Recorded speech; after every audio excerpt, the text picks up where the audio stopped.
Welcome. Hey, everybody. I wasn't prepared, was I? No. Hey. What'd you spill? No, I'm just moving my bag and stuff. Oh, Oh, man. Hey, happy Sunday. It's when we're recording. that's right. Happy Sunday. Yeah, it's a good Sunday, day. fun day. Yeah, you know, the weather's been nice lately. It has, I mean, man. it got a little chilly this week, but still great winter weather for us. I thought, yeah. Easy winter. It's been happy. I have been happy. Ooh, sun's out. It's been, we had one kind of snowy period that didn't last, and it wasn't that much. No. So, yeah, this is great. Have you had to shovel at all? No. Yeah, I haven't had to shovel at all. Nope. Didn't do one thing. We salted. We had to salt because we got icy. Yep. And then, and that's about it. So, you know, it's been fun. Yeah, man, we're back in our building, and I've been loving it. it's been so great. So happy. You know, we're packing the place out. It's like we're getting visitors again, and We told everybody. it's gonna fill up fast. So Be ready. With that comes tough choices. Yep. Do we go to 3 services again? Yep. Do we make other changes? Yep. What do we do? And it's been fun though, man. It's really cool. I met some cool people today. You know, people that are new in the area. People that are we're just meeting, need a new church. Had a guy last week, and a tall dude. You know, he's probably my age, and I could see him waiting for me. So I wrapped up with somebody. And I was like, "Hey, how you doing? I'm Joe." And he's like, "Hey." I said, "So where are you coming from?" And he's like, "How'd you find us, however?" And he goes, "Oh, I came in from the city." I said, Chicago? Which is on a Sunday morning, depending on where, it's an hour for sure. It could be 45 minutes. It could be an hour and 20. Depends on where you're at. Again, yeah. I said, what, all the way? And he's like, yeah. And I said, where do you live? Because like some people will say Chicago and they're not in Chicago. No, he's in Chicago. I was like, okay. And he's like, yeah, man. At first he was like really protective. He didn't want to get into where he's coming from. He's like, I just need to find a church, you know, looking for something healthy. You know, Okay, nice. And so we started talking, and I just gave him the same spiel we always give these guys, which is like, hey, come here, heal up, just be blessed. You know, we won't expect anything of you. And if this is not for you, we'll help you find a church, like no problem. Yep, not a problem. And then he started really opening up. He's like, oh man, let me tell you what's going on. So that's always cool. You know, it's interesting to meet the different kinds of people that are looking for a church home. You know, Christians and especially when they're new in the area. But it's funny because I met a couple today, and I was like, so how'd you find us? And they're like, yeah, well, you know, we've just been searching around. And I said, because we don't really do any advertising. Like, oh yeah, we noticed. Like, you guys don't. You come up on Google if we search for a church in the area. That's about it. She's like, but then they're like, yeah, we look at your content and, you know, all your stuff. So that's been fun. How you doing this week? You know, I've been doing good. Yeah? Yeah. No drama? There's always drama. Oh, okay. But, you know, I've been doing good. Man, work's keeping you busy. I've been busy. Been busy. Been trying to get rid of this cough. Yeah, same. It's just been... Maybe we shouldn't smoke. Yeah, maybe. That might help. I think that's good. That'll probably help. But, yeah, no, it's been good. Been good. I was really glad to be at worship today and be able to see people. I love our worship bands. They're all different. Yeah. They all do their thing. And but I got to say, today... Oliver chose the song Agnes Day, which was Michael W. Smith. I think he wrote it. I don't know. But I first heard it on a Michael W. Smith album in the early 90s, and I love it. I love that opening thing. It's just amazing. Yeah. So that was fun for me. I was looking forward to it. Yeah. No, yeah. I quite love it. And yeah, seeing Oliver up there, I mean, watching individuals, right? Watching individuals that have... You all right, bro? I'm good, yeah. All right. That's like cough, you know. I know, but yeah, seeing people that that have been with us for some time. Yeah. Have been with us for some time, and like looking at like the trajectory, right? Like when they first entered in, or even when they entered and they had to take a step back because of like some seasonal things, family things, like just all that stuff, right? And then watching them like re-engage in service, in utilizing the gifts that God has given them. I love watching that. So I say that not because I say it because Oliver's one of those individuals, right? Yeah. That was involved as a single man. Yep. You know, God gave him the desire of his heart, a beautiful, wonderful, beautiful, inside out, totally awesome person. Amazing, right? Yeah. Compliments, like they're so well together. Yeah. They had to take a step back for a season as they're working, like they're he becoming got a family, career direction, all that stuff, and then re-engaging once things got where here's the thing, we're not one of these churches We strive to not be. Yeah. And that's where communication and transparency and all these things come into play. Totally. Where we don't want people burnt out. We do not want to burn people out. When someone says, hey, I'm really struggling, I feel like I need to take a step back, it's like, oh, yes. Done. Please. Let's do it. Not only do we have opportunities for on-ramping, we also have opportunities to off-ramp. We don't. A lot of churches will really put the screws to people in that situation and be like, bro, we need you. Yeah, how dare you? And it's like, I don't think it's oversharing, but if it is, here we go. Here we go. Like you recently had to say, hey, listen, my work situation has intensified greatly. Yep. So I'm still going to stay on, but I'm going to have to narrow the parameters in which I'm really engaged. Correct. I got to focus on these things because I know these things I can. And we did not want to we didn't want you to feel guilty about that. We were like, do whatever we got to do, man. Let's accommodate. That's important. No, it's really, really good. So, and that really relates to, I think, what we wanted to talk about, right? That in any given church, you need a plurality of elders and a plurality of deacons. In fact, we were in Acts 14 today, and at the end it says, like, and then Paul and his team, like, they were appointing elders, plural, in every church. Just not appointed a pastor in every church? No. Elders. Oh, plurality. Okay. Interesting. Baptists, we screwed that up pretty bad in the 20th century. Oh, we got that way wrong. We're going to appoint the Pope of this parish. Yeah. Okay, great. So we got one guy calling all the shots, or one guy who's just a preacher boy that has to do what the deacons tell him. Yeah. That's another way of it. Yep. Right? That's the other way it's been put together. Yeah. But no, plurality of elders. You got to have that, which means then is that you don't need a bunch of guys that are all the same. You need elders that have different strengths, different giftings, who will serve different needs and emphases, right, in the body. And what are the common ones when people think, well, what kind of pastors does a church have? The common ones would be senior pastor or lead pastor, right? So that typically is the individual that is kind of vision casting, giving direction, or at least trying to set the vision. Yep. Right? Does most of the preaching. Most of the preaching, right? So that's lead pastor, senior pastor. And by the way, that's not a lot of people make fun of that, like, well, there's no senior pastor in the Bible. Like, it's a way, and maybe it's a bad way, but it's a way that people designate, like, okay. And Jesus is the senior pastor. Oh, yeah, of our church, everybody. But I'm the brand. Jesus. Yeah, Jesus is the senior pastor, but I'm the brand. But what I say goes. That's how that usually works.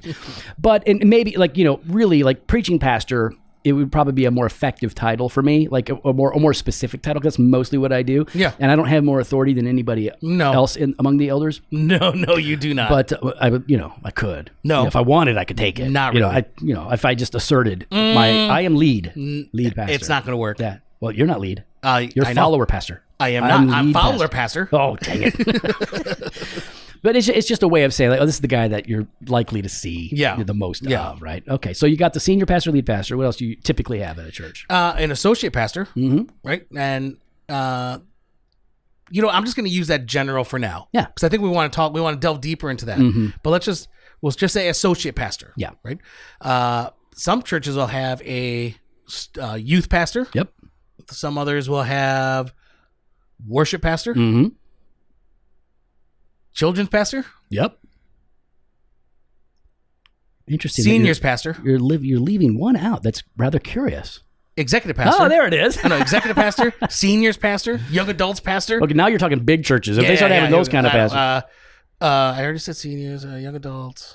What am I missing? Party pastor? Hospitality pastor. Okay, so in fact, Jimmy wants to become the party pastor. I've been trying. If we can get things situated. I am trying to be the party pastor. Jimmy will be party pastor. And let me tell you, no other pastor is as equipped as you are to be the party pastor. Ain't no party like a Fowler party. That's true. I mean, everybody. Just ask the Barreras. They enjoy it. The Earls. your whole CG. My CG. We enjoy hanging out and having a good meal together. These are sanctified parties, by the way. Oh, yeah. But they're still parties. They're still parties. Yeah. Still a good time. In the name of the Lord. Yeah. So now here's the thing, though. Some churches, they'll have like a pastor. They'll call him pastor, but they're not elders. This is like the Rick Warren thing. They'll like have they'll in Rick Warren's case, they'll even have female pastors. the call them pastor. And what they are saying is like, well, no, pastors for us aren't necessarily elders. These are just people that have an area of responsibility. And so we, like in Rick Warren's case, women's ministry pastor. Right. So they would say like, oh, well, we only have men who serve as elders, but pastors is more about giftedness rather than calling. We don't really like that because the scripture doesn't make that distinction. Pastors are elders are pastors. Yep. It's all the same thing. And certainly we do believe that women are gifted in many of the same ways, if not all of the same ways that many pastors are gifted, but they don't serve in that capacity. They'll lead ministries and teams and whatnot. It's interesting because we've had people come to our church, love the church, completely love it. Everything's great. And then they come to our orientation. 3 or 4 hours long. We talk about all the stuff that makes people upset. And we find ways to let you know it's time to go. Oh yeah. I just did one, right? Had a great group. And I said, one of my goals here is to scare you off, because if I can scare you off with the truth of who we are, what we believe, then you're going to want to go. Yeah. So if I can scare you off, you don't belong here. If I can't scare you off, good chance it's going to be a good fit. Yeah. Well, this is going to work well for us. We had a family here that loved us. And when they found out that like their daughter, for example, has no hope of ever being an elder here. And I said, well, this is our position. This is how we see it. And we don't apologize for that. This is our scriptural conviction. And I said, so they wanted to talk about it. And as we talked about it, they're like, I just can't raise my daughter in a church where they don't have the opportunity to flourish and to be who God might call them to be. And I wasn't going to argue all of it with them. But when I pinned them down, they said, well, we don't think a woman could ever be the senior pastor.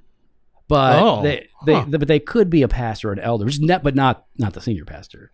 And I was like, so that's interesting. Yeah. So you're throttling her ability to they left. They were not, and they were very nice people. I'm not mad at them, but people have confused notions on this. So when we're talking about pastors, we're talking about elders. We're talking about the same essential position with different emphases, right? So that's how we're not, we have a lot of disagreements with Rick Warren, obviously, theologically, ecclesiologically, but we understand. We understand where they're coming from and why they do what they do.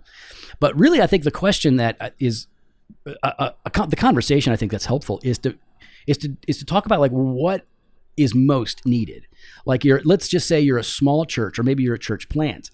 And okay, so one of your first ones is you need a preaching pastor, right? You need the guy that's going to be doing that. So that's usually they call that guy senior or lead or whatever, but he's the preaching guy, casting the vision.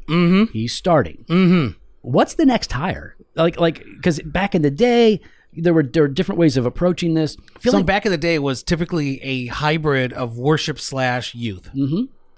Yep, that was real common. Yeah. Because these are needs. Yeah. We want to be able to worship. We're called to worship. We need someone that's going to help lead worship. Yeah. And if you want to reach kids and disciple kids, you're going to need somebody over that. Yep. So that'll make sense. But in your experience, Jimmy, for a small church that's growing, what do you think?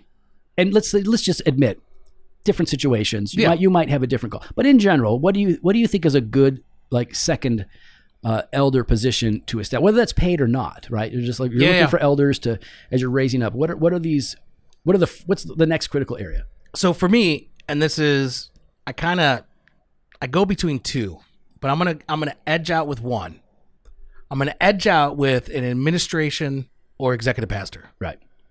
And not because it's my job. Right. Oh, because you're so... I know. Church would never succeed if it wasn't for Fowler, Brian, Kevin. Like, exactly. There's a lot of truth in that, actually. And let's just say this. All of these function as associate pastors of sorts, right? Because correct. They're all a kind of associate pastor. Yep. Again, a lot of churches just are, especially Reformed churches, are just doing away with all that. They're just pastors. They just go with pastors.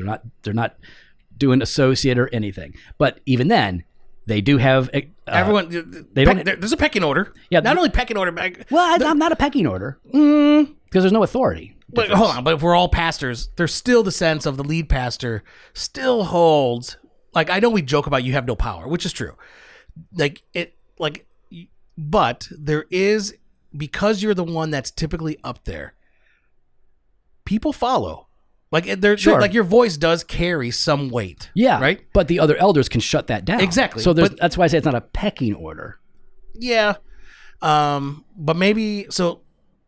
All right. Well, we already said that, but I think what we do know though within whether they're all called pastors, they all have their areas of emphasis. Right. Yeah. Even if you're not using titles, they're going to have an area. And so they're either going to be effectively an executive pastor or a youth pastor or something. So correct. So okay. Correct. So you're saying no. So why is, and I agree with you actually. I think if I'm sending a guy out, we need to do an episode on what we've learned leading Redeemer over the years. What we would do different if we were going to start over. That'd be fun. Wow, I get to be a part of that? Oh, totally. You've been here a long time now. I know. It's like I was actually thinking about that. It's over 10 years. 10 years. And we've only been around almost 16 years. So like you've been here most of it. Most of it. You've seen most of the change. You've created most of the drama. When did you guys plant? 2007 is when we started. So 5 years. So I was going 5 years. Mm-hmm. Oh, you've been here what? 10. Yeah. What? Yeah. No, but you said like, I missed out on the first 6. Oh, I meant 5. Well, this year will be 16, I think. Yeah. Man. Yeah, this year's 16. Yeah, there you go. So, so that'll be a fun thing for us to do, right? Yeah. Is to go back and like, here's what we would do. Because I have some thoughts. I have some thoughts on it. Yeah. I've already thought of 2 of them. Oh, really? Yeah. I'm not going to say it on air. You got to save it. I'm going to save it. I'm going to save it for the episode. Maybe. All right. Okay, so I do agree with you. I think that executive is an important one, but why? Why is somebody who is good on organization, administration, oversight, in your mind, more critical at the early stage? Because it's always critical, but why is it more critical at the early stage than, say, a youth pastor? Because that is when, I would edge out the youth pastor anyways, but I would say it's because that's a crucial time where you need organization, where you need structure, where you need to have the on-ramps, where you need to be able to, how do you corral this new group, this whether it's 25, 50 or 100, 25, whatever. 50 or 100, right? Regardless, they need direction. Yep. And they need someone that's going to help navigate, because the lead pastor typically is, for all intents and purposes, like, a lead pastor typically has it's rare, I think, to find a lead pastor that's also really good at organization. Yeah, they exist. And these are bad examples, but Driscoll. Yeah. And what's his face? I don't know. The prop preacher. He had lots of props. James McDonald. Very good at kingly organizational stuff as well as communication. Yeah. But it is rare. It is rare. It's really, really rare. So you need someone that's going to help come alongside and really sort of take this whole group and everything that's about, like, and try to move it in the right direction. This is what I've noticed, right? Like as the preaching guy or the lead guy, I can have a vision. I can see where we're supposed to be. Yep. I'm not sure how to get there. Yeah. That's what the executive pastor can break it down and go, okay, here are the processes. Here are the steps that we're going to need to take in order to get there. And the other thing I love about you guys is you're problem solvers. Like, I can identify a problem. You'll complain about the problem. I will point out the problem, even if it's me. Oh yeah, this sucks. Man, what's going on? But what I love, and the first time I experienced it was with Brian. Right, it was before you got here. Brian would be the guy like, okay, yeah, that's a problem, or yeah, that is a problem. Actually, though, Joe, there are 4 problems that accompany it that you're not seeing. Yeah. Now, here's the way to start to deal with it, and that's what executive pastors or more administration guys can do. And when you're a new church or a young church, you're growing, probably. And with that growth, you need constant evaluation of how these things are working, because things change. Yeah. And that people don't like it. And the better you can address those areas of change, the more effective you're going to be at making disciples. Okay, so executive pastor is probably one of the ones you're going to want to get. By the way, how would an executive pastor, let's say you're a young church or a small church and you're beginning to grow, and you're like, okay, we need more elders, or maybe we need to hire somebody, and you're saying an executive type guy is what you're going to need. How would that address the current problem of youth? Because you're like, well, we have more youth, but like, why wouldn't we just hire a youth guy? That's a pressing need. Why hire an executive guy when one of the pressing needs is you're having more and more teens come?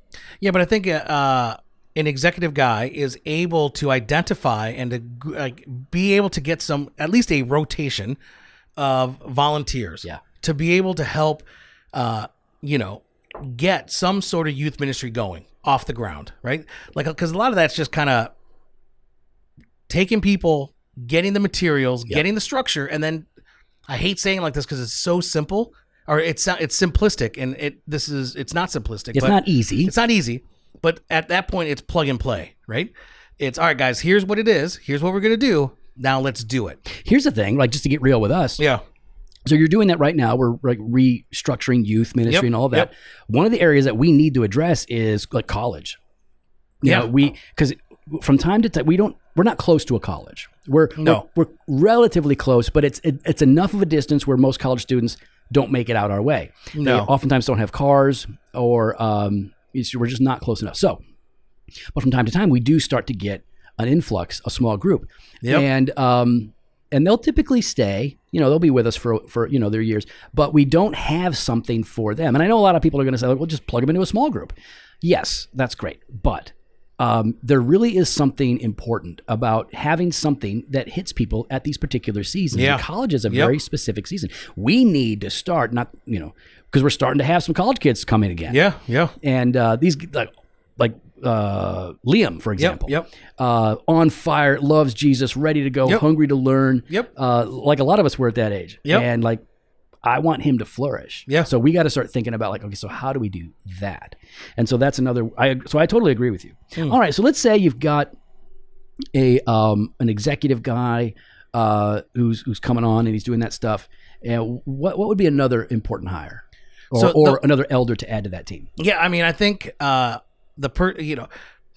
go between executive and then discipleship. Those two I go beyond, but but I think executive definitely edges out slightly. For me, after that, it's a discipleship individual. And I think for me, that's where, because not only do you need to have systems, but you need to have community. And I think discipleship, the person that's in charge of discipleship, could really help kind of hone that community, that ethos, like that who we are as Redeemer Fellowship, or whatever your church's name is. Because we want our people not just to be coming on Sunday, but we want them to be discipled throughout the week. Yeah. And so like what's really important about that is there are different ways of doing it. You can do small groups, right? Which we intentionally did, because our thought was we're going to be a doctrinal church. We will be teaching, but also we see that there is oftentimes a lack of relationships in the church. That's why we said, look, we're going to focus on that and not Sunday school. But you can certainly focus. You can do Sunday school and not CGs, or you can try and do both. But that's what a discipleship guy is going to really help you with. Is like whatever you're doing, you want to do those well, and you want somebody who's committed to that. That's the thing, right? That's an aspect of it. It's not the whole. The class or CG isn't the whole, but it's a critical part of it. What about say like worship pastor? How important is that? I do think it's really important. When you're able to, I think it's especially as a church gets larger and you begin to incorporate more, I say aspects of worship, but not, I don't mean like the flags. I'm not talking about like painting or dancing, sculpting. No. But I am talking about like, you've got more instruments, you have more personnel, you've got you've got responsive readings, right? You've got I totally agree. You know what I mean? Like once because when you're smaller, well, first of all, you need somebody leading worship, heading up worship. Right? That's really critically important. But do you need a dedicated elder or a staff person doing that? I agree with you that the need arises when you become big enough where it's like, okay, we need somebody it's going to take hours and much more hours to function, to oversee this functionally. Yeah, I think that's good. I have seen guys plant effectively. They'll like Hughley. They had 3 guys. There was Ryan was the preaching guy, vision guy. Tyler was the executive guy. And then Scott was the worship guy. And they were able to get it all done and do a very, very good job. But again, that's Tyler working in such a way to ensure that like small groups or whatever are getting done. So I've seen it work that way, where they didn't hire a discipleship guy, but discipleship was happening. But you've got to, you do have to think it through in terms of like what's going to be most effective for us in our particular church. Because if you don't think it through, then you just wind up hiring people and putting people in place, and it's not very effective. You're just kind of like filling slots. Yeah. And you don't know which ones you need filled, and then the ones you do know you need filled, so oftentimes you fill in with the wrong people because you're just like, hey, I've got a need. Yeah. Just take care of that need. Right. And the difference is when you have somebody gifted and called meeting a particular critical need in your church, man, they are loved by the congregation. Oh, yeah. I mean, we love everybody, but like, wow, but they really see the benefit. They feel the investment. Yep. It shows you the importance of actually, like, you got to think it through and not just, don't wing it, I guess is the bottom line. And, you know, a lot of small churches wing stuff, right? Or what's the word we like when we're small? Organic. We just do it organically. We're just doing it organically. Just however it goes. Let go and let God do it. Let it flow. Why don't quench the spirit? As if that's how you quench the spirit. Man.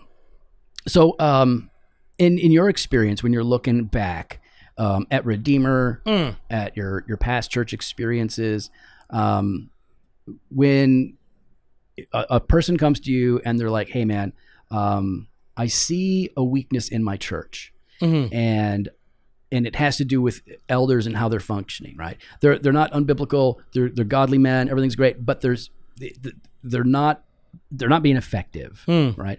How should a church member approach the elders in a way that can help them think through maybe what they're missing? Because we miss stuff. Yeah. What's a good way for them to approach it without like triggering a defensive posture from the elders? Now, listen, if you have jerk elders, it doesn't matter. It don't matter. They're gonna be.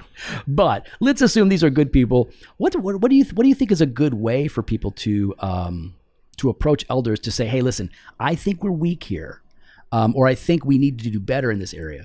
How can they approach that without just kind of setting off these troublemaker alarm bells? Yeah, I mean, I think what I would do is, and I have done, is I would write it in an email to the elders, and I would lay it out, try to be as as clear as possible, direct, really utilizing like, here's what I'm seeing, and I'm not sure if I'm missing something, right? But then also, like, because there's so much there, you want to be positive in it as well. Like, I want to affirm the good things. Yeah. I love the church. I love the people of the church. I'm not going anywhere. I'm not going anywhere. Pastors start to worry. Right? Here's the things I'm seeing. But then I finished it with, if you find it of value, I would love to be able to, like, if you find it of value for me to come in and help clarify or answer any of my, because sometimes an email does not really convey my thoughts. Right. And it doesn't even convey my posture oftentimes. Right? Yeah, that's the thing. It's easy to read something into an email that's not there. But I would love to have the opportunity, if you find it of value, to meet with the elders and to share my heart behind it. If you find that's because I think just showing up, one, you're not going to just be able to show up. But like, if you ask to meet with the elders, they're going to want to know anyways. Oh, yeah. We're not letting people come into our elders meeting without telling us what we're talking about. Exactly. And even then, like, so that the worst thing you could do is be like, hey, I'd love to be able to sit down and talk with the elders about what? I'd be more comfortable if we could just in person, or even worse. There's some issues I see, and I'd love to be able to talk to you guys about. See, right? Stressful. That's the most stressful thing. So I think an email that lays it out, so they know they have time to process it. Yeah. Because even a good, great, godly elder group, from time to time is, because it's an email, but being able to process it and go through it together, and then being able to, talk to you in person, I think it's just some elder might read tone into it, and another elder will be like, no, bro, don't read tone into that. No, I mean, we've had it where even in our elder group, right, where someone brought something up, right, and it was initially easy for someone in the group to be like, yeah, kind of felt like they were attacking. Oh, what's that all about? What's his problem? What's going on? Jesus is at work. But then the rest of us being able to be like, well, no, I think there's some validity here. Yeah, and let's talk to him about it. And usually, if you have any sort of relatively healthy group, they'll be like, oh, well, if you guys are seeing it, then maybe there's something to it. Okay, and honestly, like, oftentimes elders do know. that there's an issue or that there's a weakness. Yeah. And so when you bring it up, it's not a surprise. They'll be like, you know what? We have been delaying dealing with this. This is God's timing. Yeah. This is good. So like, if anything, then we're really glad to bring you in to let you know the Spirit of God really used you to affirm something that, one, we knew to be true, and then also to kind of kick us in the pants to get moving. Mm-hmm. Like, I want to thank you for your sensitivity to that and the boldness and courage it took for you to step forward and to share that, because that can be intimidating to people. Yeah, no, it happens. You know what I mean? It's happened to us, man. I can remember times when like Colson has brought something up. Yeah. He'd be like, so I'll give you an example. So he was like, so we're complementarians. I'm like, yeah, man. And he's like, okay, so women can't be pastors. Like, right. Well, what can women do? And so I listed like 10 things women can do. And he's like, okay, why aren't they doing those things? What? He's like, no women are doing those things. You said they can do them. And do the women know that they can do those things? Yeah. I don't think they know they can do those things. Yeah. Like, oh, shoot, we have not. Yeah. Okay. Good point. Yeah. Very fair. We got to deal with this now. Let's take care of it. Man. So yeah, I'm really grateful. I mean, we're definitely in a unique situation because every church has people that are problematic at times, but we've been really fortunate to have people that love the church and are for the church. And when they bring up something or point something out, it's fair. It's loving. Yeah. And sometimes there's nothing you can do about it. You're like, hey, listen, right now, we can't really do anything about that, but we want to do something about it. We're just going to have to wait for another time, but like, let's revisit this, come back in and, and we'll get back to it. But listen, man, I think that for every church has its weaknesses. Every church has its shortcomings, man. If you're pushing the ministry of the word and you're loving your people, you guys are going to be okay. Just be open to the change that's necessary. And when somebody has a thought, take it in, process it, and work on your church, right? That's the thing. Don't just keep doing what you're doing, working in the church, right? That's something that leadership people say. Don't work just in your ministry, work on it, because there's always need to, just like you need to grow spiritually, your church needs to grow. Yeah. And not just numerically, in maturity, in wisdom, in effectiveness, in systems, all that stuff. Well, we'd love to hear your thoughts. You can follow us online on Instagram, Twitter, @DocandDevo, or on Facebook /Doctrine and Devotion. You can head to the website, doctrineanddevotion.com. There you can contact us. You can sign up for the email blaster of the store, jofostore.com, and grab some gear. We got that fresh pod every Monday and Thursday. We got blog posts and video content over at the website. And we want to thank you, our all-access subscriber. You're the best people. You are the best. Yeah. All them other people just listening, they're okay.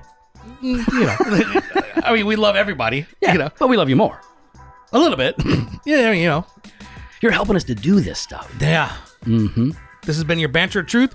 You've got your weekday wisdom Monday through Friday. If you find this beneficial, sharing is caring. Let other people know why you are an all-access subscriber, that they can go to doctrineanddevotion.com /all-access and sign up today, or right there on their podcast player, they can click that link that says support this podcast, and they can sign up themselves.